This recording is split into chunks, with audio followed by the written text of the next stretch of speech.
Não fique com medo, pois sou eu aqui de volta. E hoje contarei histórias sobre o exorcismo que aconteceu na vida real, que inspirou o filme O Exorcista, que eu particularmente não tenho nem coragem de assistir. Então vamos lá. O exorcismo de Holland Doe. Na década de 40, nos Estados Unidos, sacerdotes da Igreja Católica Romana conduziram uma série de rituais de exorcismo em um jovem cuja identidade estava oculta sob o pseudônimo Holland Doe. Esse adolescente de 14 anos alegadamente sofria de uma possessão demoníaca, e os eventos foram meticulosamente documentados pelo presente padre Raymond Bishop. As posteriores reivindicações sobrenaturais em torno desses acontecimentos serviram de inspiração para a obra literária de William Peter Blatty, publicada em 71 com o título O Exorcista. No entanto, em dezembro de 2021, The Skeptical Inquiry revelou a suposta verdadeira identidade de Holland Doe como Ronald Edwin Huckler. Origem das alegações.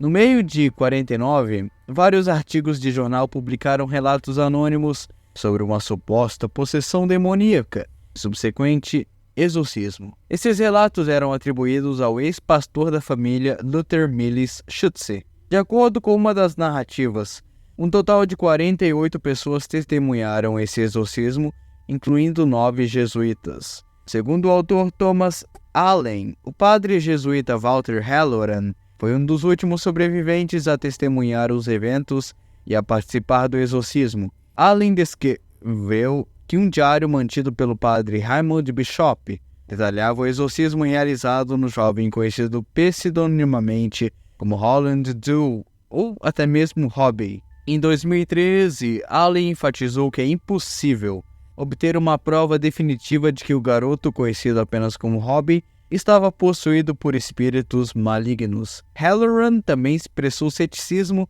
sobre possíveis eventos paranormais antes de sua morte, e quando questionado em uma entrevista sobre se o garoto realmente estava possuído por demônios, Halloran respondeu: "Não posso afirmar com certeza. Nunca fiz uma afirmação definitiva sobre essas coisas porque não me senti qualificado." Primeiros anos. Holland nasceu em uma família de origem luterana alemã durante a década de 40. A família reside em Cottage City, Maryland. De acordo com Ellen, Holland era filho único e muitas vezes dependia da companhia de adultos em sua casa, especialmente de sua tia Harriet. Sua tia, que era espiritualista, apresentou Holland ao tabuleiro Ouija quando ele manifestou interesse por ele. Exorcismos. Segundo Thomas Allen, após a morte da tia Harriet, a família começou a experimentar fenômenos inexplicáveis, como barulhos estranhos, móveis se movendo sozinhos e objetos cotidianos como vasos voando ou levitando na presença do garoto. Preocupados, os pais buscaram a ajuda de seu pastor luterano Luther Mills Schutze, que por seu interesse em parapsicologia decidiu observar o garoto durante uma noite em sua própria casa, quando o parapsicólogo Joseph Banks Rhine ouviu falar de Schutze afirmando ter testemunhado objetos domésticos e móveis se movendo aparentemente por vontade própria. Ele questionou se Schutze poderia estar exagerando involuntariamente os fatos. Diante disso, Schutze aconselhou os pais do garoto a consultar um padre católico. De acordo com a narrativa convencional, o garoto passou por uma série de exorcismos. O padre católico romano Edward Hughes realizou um exorcismo em Holland no hospital da Universidade de Georgetown, uma instituição jesuíta. Durante esse exorcismo, o garoto supostamente conseguiu se soltar das restrições, quebrou um estrado de cama que estava sob o colchão e usou como uma arma improvisada, ferindo o braço do padre e resultando na interrupção do ritual. Em resposta a isso, a família viajou para St. Louis, onde o primo de Holland constatou um de seus professores da Universidade de St. Louis. O bispo, que subsequentemente conversou com Williams Baldwin, um associado da Igreja College. Ambos os padres visitaram a casa dos parentes de Holland e, segundo relatos, testemunharam uma cama tremendo, objetos voando e o garoto falando com uma voz gutural, além de demonstrar aversão a tudo o que era considerado sagrado. Bondern recebeu permissão do arcebispo para conduzir outro exorcismo. O exorcismo ocorreu no Hospital dos Irmãos Alexian, em South St. Louis, Missouri, que posteriormente foi renomeado como South City Hospital. Antes do início do próximo ritual de exorcismo, outro padre, Walter Halloran, foi chamado para a ala psiquiátrica do hospital, onde foi solicitado a ajudar Bondern. William Varhu, terceiro padre jesuíta, também estava presente para auxiliar. Halloran relatou que durante essa cena, palavras como mal e inferno, juntamente com outras marcas, apareceram no corpo do adolescente, supostamente durante a parte da litânia dos santos do ritual de exorcismo. A cama do garoto começou a tremer. Além disso, Holland quebrou o nariz de Halloran durante o processo. Halloran disse a um repórter que após o rito, o indivíduo anônimo do exorcismo passou a levar uma vida bastante, entre aspas, comum. Investigações e explicações. Em seu livro de 93, Possessed, The True Story of an Exorcism, o autor Thomas Allen ofereceu o consenso dos especialistas de hoje de que Robbie era apenas um garoto profundamente perturbado, nada de sobrenatural nele.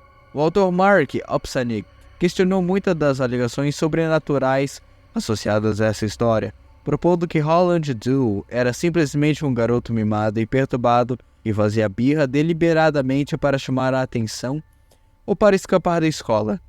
Opsanick relatou que Halloran, presente no exorcismo, nunca ouviu a voz do garoto mudar e achou que o garoto apenas imitava palavras em latim que ouvia clérigos dizerem, em vez de adquirir subitamente a capacidade de falar latim. Opsanick também questionou a história das tentativas de Hughes de exorcitar o garoto e seu subsequente ferimento, dizendo que não encontrou evidências de tal episódio realmente aconteceu.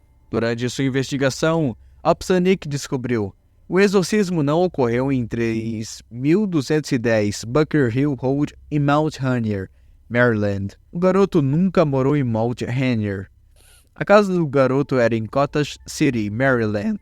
Muitas das informações comumente aceitas sobre essa história são baseadas em boatos, não são documentadas e nunca foram verificadas. Não há evidências de que o padre Albert Hughes tenha visitado a casa do garoto, o tenha internado no hospital de Georgetown, tenha solicitado que o garoto fosse contido no hospital, tenha tentado o exorcismo do garoto no hospital de Georgetown, ou tenha sido ferido pelo garoto durante o exorcismo, ou em qualquer outro momento.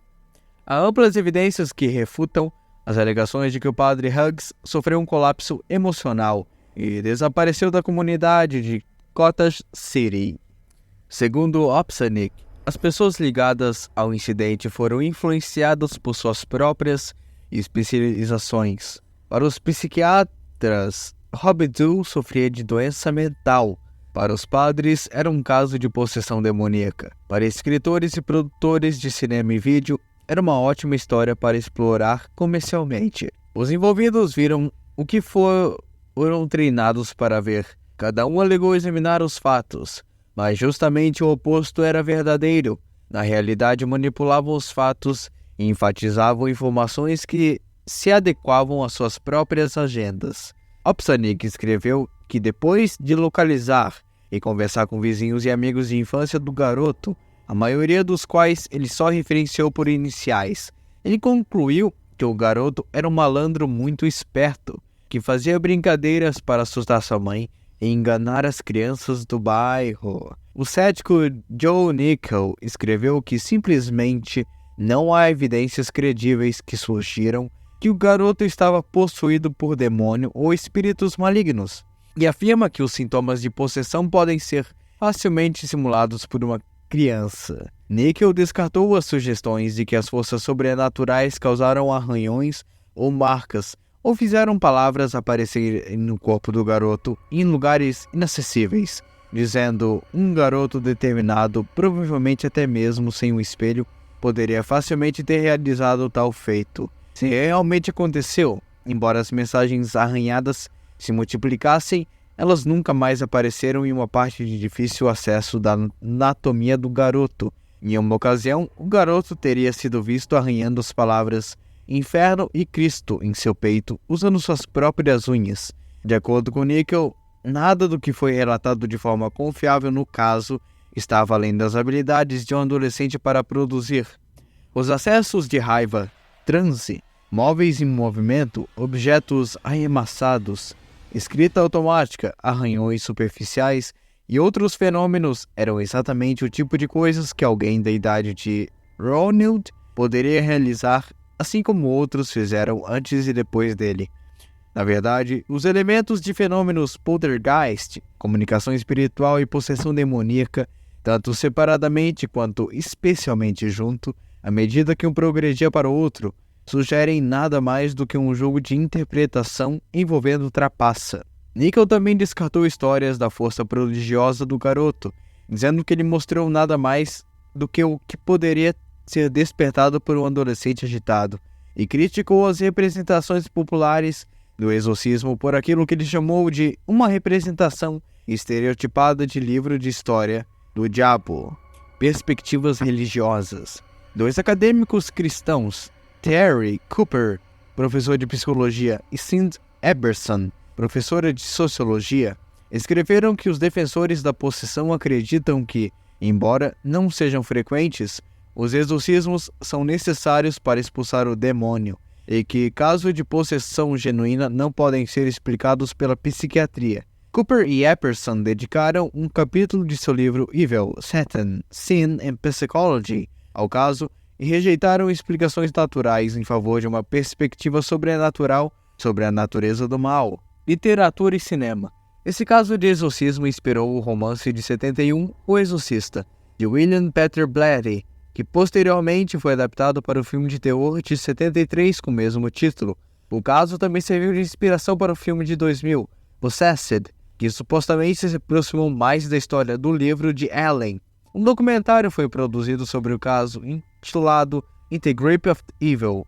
Outro documentário foi lançado em 2010, intitulado The Haunted Boy, Secret Diary of the Exorcist, Um Garoto Assombrado, o Diário Secreto de um Exorcista, onde um grupo de investigadores viaja até o local em questão e descobre o diário que supostamente era mantido por William Bounder na série Mentes Criminosas, na 4ª temporada, episódio 17, Demonologia. Durante uma investigação de crimes estranhos, o agente Rossi menciona Robbie e os exorcistas, agente Prentice. E essa foi a história que inspirou o famoso filme O Exorcista, que provavelmente já traumatizou muita criança, né? Mas é isso, se inscreva no canal, deixe o seu like, compartilhe, comente e é isso aí. Obrigado e adiós.